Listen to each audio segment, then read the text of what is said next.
Բարև ձեզ, Ստեփան Գրիգորյան YouTube-յան ալիքի մասնակիցներ, ողջունում եմ ձեզ բոլորիդ, այսօր փետրվարի 4-ն է, մենք շարունակում ենք մեր աշխատանքը, այսօր էլ մենք կշոշափենք Իրան Միացյալ Նահանգներ հարաբերությունները և մոտ օրերս պլանավորվող բանակցային process-ը, ստեղել շատ ուշագրավ process-ներ են գնում, Իրանը երեք հրաժարվեց Թուրքիայի միջնորդությունից, շատ ուշագրավ էր դա, ինչ հետ է կապված, անպայման այսօր կխոսենք, նաև գնում է process Միացյալ Նահանգներ, Ուկրաինա, Ռուսաստան, ստեղել նոր զարգացումներ կան ու դիրքային պայքար է գնում քաղաքական, դիվանագիտական, դրա մասին էլ կխոսենք, ինչքան ես հասկանում եմ Վլադիմիր Պուտինը որոշում ընդունեց վարկաբեկել Դոնալդ Տրամպին, ժողովրդի լեզվով ասեմ, քաղաքական փչացում անել Դոնալդ Տրամպին, քանի որ անընդհատ Պուտինը խոստում է տալիս Դոնալդ Տրամպին չրմբակոծել Կիևը, չրմբակոծել էներգետիկան, էներգետիկայի կառույցները Ուկրաինայում ու նույն օրը կամ մյուս օրը խախտում է այդ խոստում տրվածը Դոնալդ Տրամպին, դա պարզ է վարկաբեկում է Դոնալդ Տրամպին աշխարհով մեկ, բայց առաջի հերթին վարկաբեկում է Ամերիկայի ներսում, ուրեմն ստեղ լրջագույն զարգացումներն անպայման այսօր կխոսենք, նաև կխոսենք Հայաստանի թեմայից, դուք գիտեք Նիկոլ Փաշինյանը մեկնեց այսօր Աբու Դաբի, այնտեղ ինքը պետք է ստանա, հիշում եք խաղաղության հետ կապված մրցանակ, Զայեդ, նաև Իլհամ Ալիևը կլինի, իրանք երկուսով կստանան այդ հեղինակավոր մրցանակը, կասկած ես չունեմ, որ այնտեղ շփումներ կլինեն Փաշինյան Ալիև, քանի որ օրակարգերը հայ-ադրբեջանական զարգացման բանակցային process-ում ընդլայնվում են օրեցօր, արևտուր, տնտեսական համագործակցություն, էներգետիկայի ոլորտում համագործակցություն, պարզ է ասելիք քննարկելիք կողմերը կունենան։ Իդեպ ասեմ ձեզ անչափ կարևոր մեսիջ ուղարկեց Ադրբեջանը, նաև Հայաստանին, որ չի բացառում, որ խաղաղության պայմանագիրը իրանք հիշում եք նախաստորագրել են Հայաստանի հետ օգոստոսի 8-ին Վաշինգտոնում անցած տարվա պլանավորում է Ադրբեջանը մոտ ժամանակներս ստորագրել այդ փաստաթուղթը։ Այ վավերացումը իրանք ասում են, մենք կթողնենք մի քիչ ավելի ուշ կանենք, սպասում ենք Հայաստանի քայլերին։ Ստեղ շատ հետաքրքիր զարգացումներ են, կարևոր են մեր անվտանգության կոնտեքստով, առաջի հերթին ուրեմն ստեղ նորություններ շատ կան։ Պարզ է կխոսենք պարոն Վենսի այցելության մասին Հայաստան, պարոն Վենսը կլինի Հայաստանում, ինչքան հասկանում եմ լրատվամիջոցներից փետրվարի 9-ին։ Այո, մի 5 օր հետո դա էլ կարևորագույն մեր պատմության մեջ, մեր ժամանակակից պատմության մեջ կարևորագույն իրադարձությունն է։ Ուրեմն սկսում ենք մեր այսօրվա աշխատանքը Իրանի թեմայից կսկսենք, քանի որ Իրանի հարցը շոշափում է նաև Հայաստանի խնդիրները, հետաքրքիր է ինչ զարգացումներ են գնում։ Հիշում եք, մենք ձեզ խոսացել ենք երեք չարաչորը, որ շատ մտահոգված ենք, որ Թուրքիան առաջարկում է Իրանին իր միջնորդությունը։ Ու կարծես թե երեք չարաչորը Իրանը համաձայնվեց, որ Ստամբուլում անցնեն բանակցությունները Միացյալ Նահանգներ, Իրան։ Բանակցությունները պլանավորվում է անցկացնել այս շաբաթ ուրբաթ օրը 2 օրից։ Կարծես թե վերջնական էր որոշումը, բայց Իրանը ցույց տվեց, որ լուրջ երկիր է։ Իրանցիք առաջարկեցին Միացյալ Նահանգներին տեղը փոխել հանդիպան, Ստամբուլից տեղափոխել հանդիպումը Օման, արաբական երկրներից մեկը Օման, ու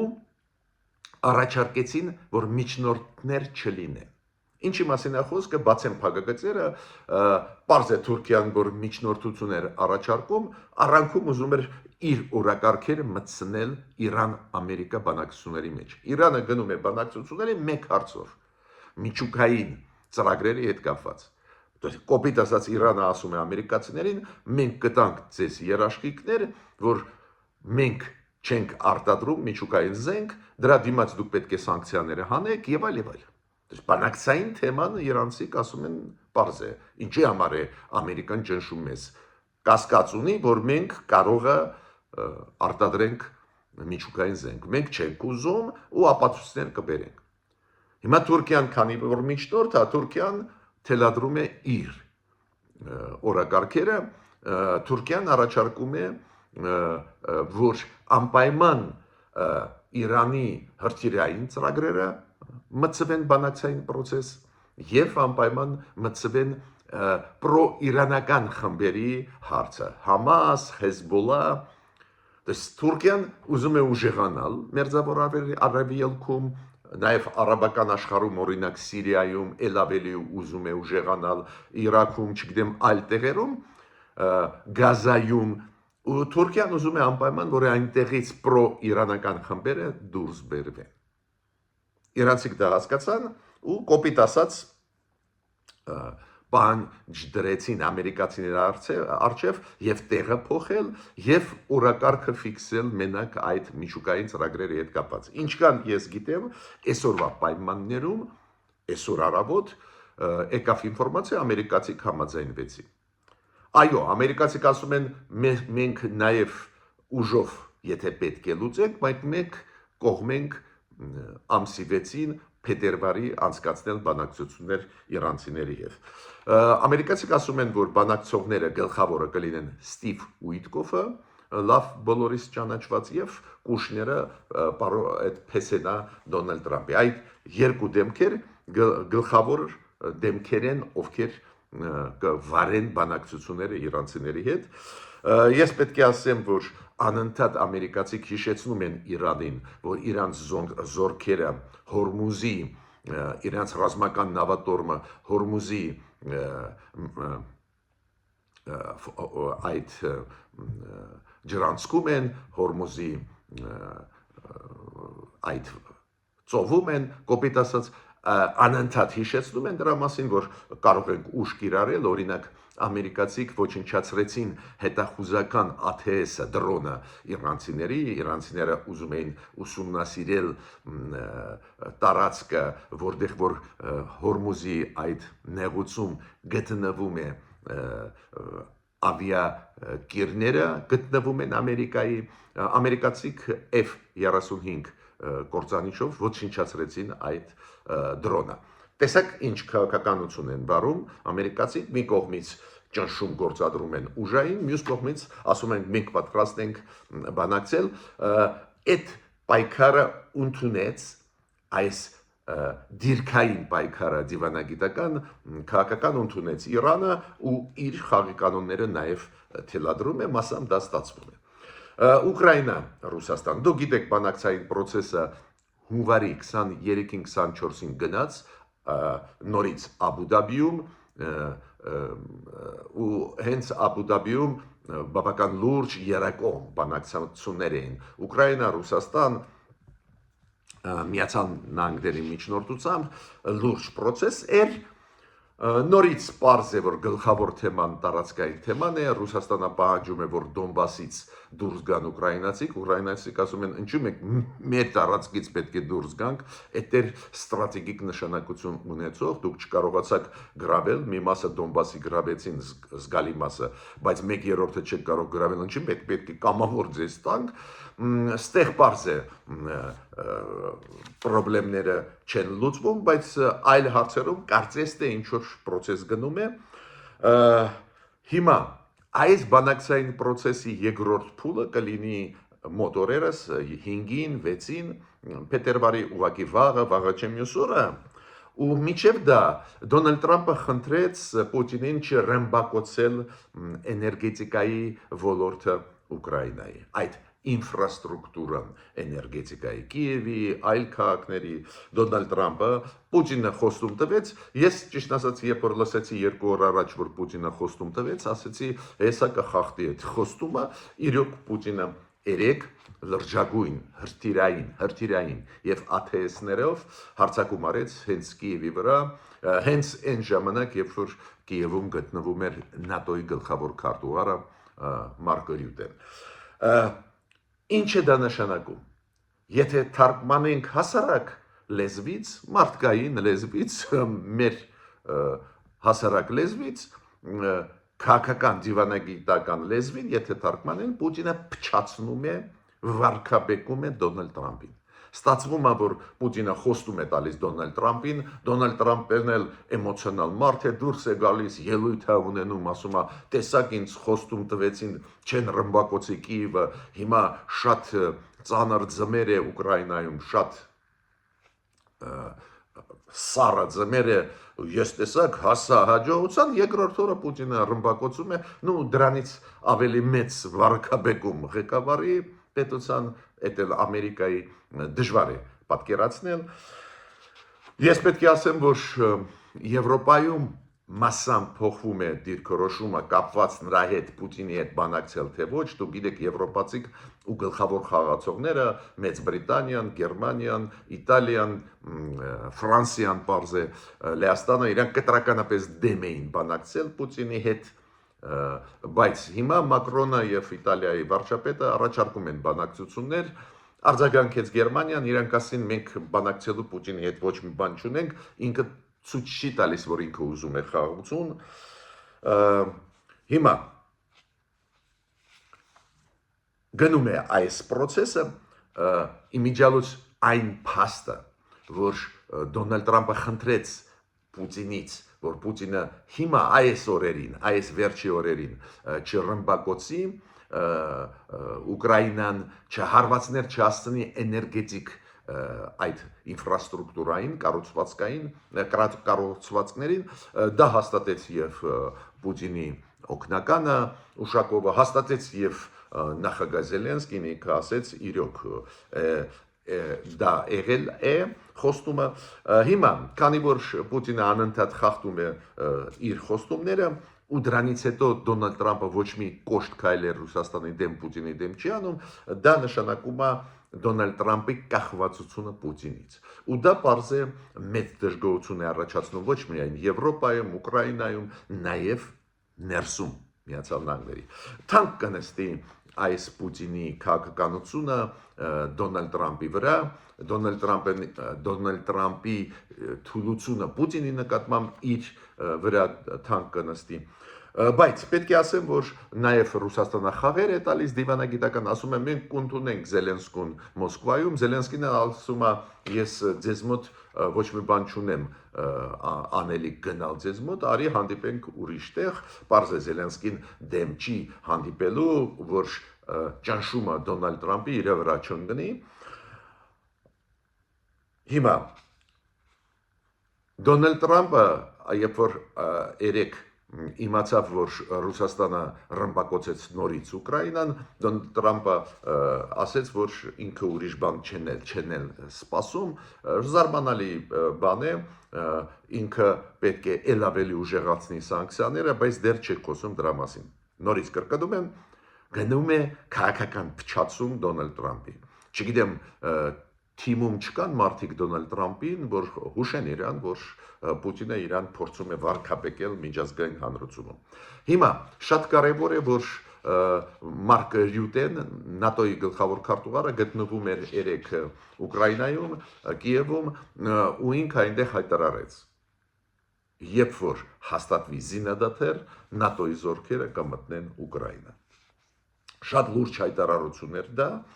նայենք զարգացումները ուր են գնալու, բայց դուք տեսնում եք դիրքային պայքար է գնում։ Ոչ միայն մարտի դաշտում, նաև դիվանագիտական քաղաքական դիրքային պայքար է գնում։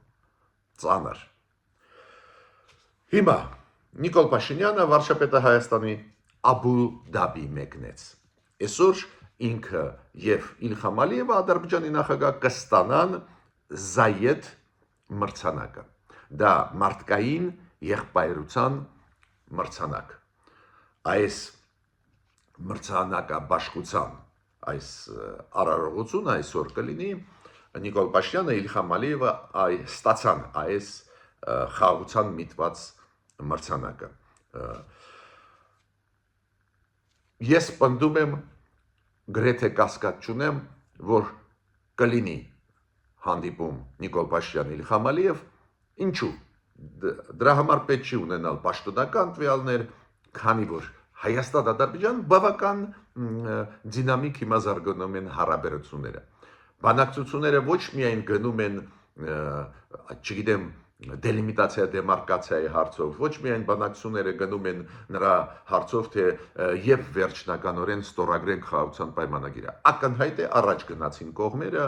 առևտուր է գնում Ադրբեջանի եւ Հայաստանի միջև բենզին, այլ նավթամթերքներ, հիմա Ադրբեջանը տրամադրում է իր տարածքը այն ապրանքների, որոնք օրինակ Ղազախստանից ծորենը եկավ Հայաստան կամ Ռուսաստանից ծորենը եկավ Հայաստան, ուրեմն գնում է մեծ process, ավելի լայն, քան թե քաղաքական process-ներ, դիվանագիտական process-ներ, նաև առևտրի, նաև էներգետիկայի ոլորտում, պարզ է, որ ասելիք կունենան կողմերը։ Ու ես ճիշտ ասած կասկած չունեմ, որ ոչ միայն ոտի վրա իրեն կհանդիպեն, նաև կհանդիպեն քննարկելու այսօրվա իրավիճակը։ Էդ էլ հաշվի առնելով շատ կարևոր մեսիջ, որը եկավ Ադրբեջանի կողմից։ Ուրեմն ադրբեջանական կողմը տարբեր խողովակներով տարածեց ինֆորմացիան այս վերջի 2-3 օրվա պատմությունը, որ Ադրբեջանը միգուցե չի բացառվում, որ կստորագրի խաղաղության պայմանագիրը վերջնականորեն։ Նախաստորագրումը կատարվեց, հիշում եք, անցած տարի օգոստոսի 8-ին Վաշինգտոնում, ու շատ հավանական է, ասվում է Ադրբեջանի տարբեր աղբյուրներից այդ արտահոսք ինֆորմացիա է, որ Ադրբեջանի կառավարությունը կստորագրի այդ խաղաղության պայմանագիրը։ Ու հետո կսպասի, որ Հայաստանը, չգիտեմ, սահմանադրությունը կփոխի, հիշում եք այդ նախապայմանը Ադրբեջանը։ Բայց Ադրբեջանը կարծես թե կանի ավելի շուտ այս քայլը, ստորագրությունը։ Ու հետո ռատիֆիկացիան կթողնեն հետո ավելի ուշ ժամանակներին։ Ինչքան կարևոր է նաև այդ թվում մեզ համար, ոչ միայն Ադրբեջանին, որ վերջնականորեն խաղաղության պայմանագիրը ստորագրվի, հասկանալի է, որ հետ դարձ այդ մեծ process-ի չլինի, բայց ինչ եմ ուզում ասել, այս վերջի ժամանակվա զարգացումները հայ-ադրբեջանական հարաբերություններում, այդ վերջի ժամանակվա զարգացումները ցույց են տալիս, որ բանակցությունները անպայման Աբու Դաբիում կլինեն, то есть կողմերը կօգտագործեն այդ պահը, որ գտնվում են մի տեղում, մի պատճառով, այդ զայետ մրցանակի բաշխման պատճառով կօգտագործեն ու կբանակցեն։ Իդեպ ասեմ ձեզ, հիշում եք Թուրքիան ակնարկներ էր անում, որ կամ դեկտեմբերին, կամ այս տարվա հունվարին, մինչև հունվարի վերջը սահմանների բացման հետ կապված ինչ որ քայլ կանի, տեսնում եք, որ ձգձգվում է այդ հարցը։ Ես չեմ բացառում, որ այս հանդիպումը Ալիևի հետ նաև այդ կոնտեքստը կունենա, քանի որ ակնհայտ է Թուրքիան չի բացում սահմանը, քանի որ դեռ Ալիևը համաձայնություն չի տվել։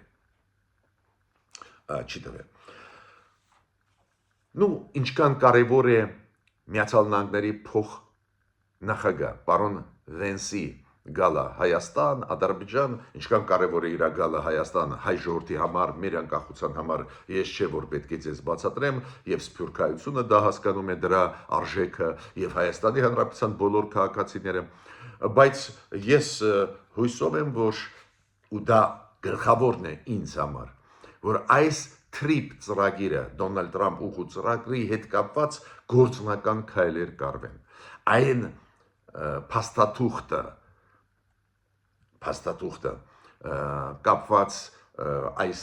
ընկերության ստեղծման իրավական այդ ամբողջ փաստաթուղթը փաթեթը, որը հիշում եք հայտարարության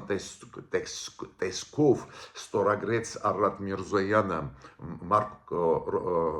Ռուբիոյի հետ միասին, հիշում եք Վաշինգտոնում, այս կարևորագույն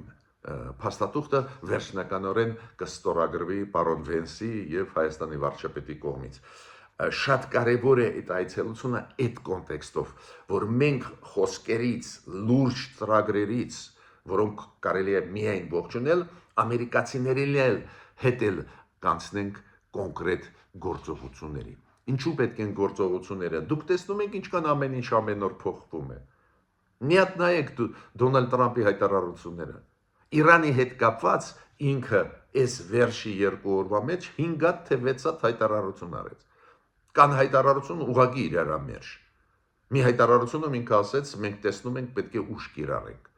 Վերջի հայտարարությունը ասեց, չէ, մենք բանակցում ենք, հիմա քննարկում ենք էլի կան բաներ, որ պետք է ֆիքսենք ու բանակցություններ կլինեն։ Հասկանում եք, անընդհատ ամեն ինչ փոխվում է։ Ուրեմն դու պետք է ինչքան կարելի է շուտ սկսես իրականացնել այդ ծրագիրը ամերիկացիների հետ, որ ի վերջո իրանք դուրս չգան տարածաշրջանից։ Ես ասեմ, դες այդ վտանգները լուրջ են, քանի որ Դոնալդ Թրամփն էլ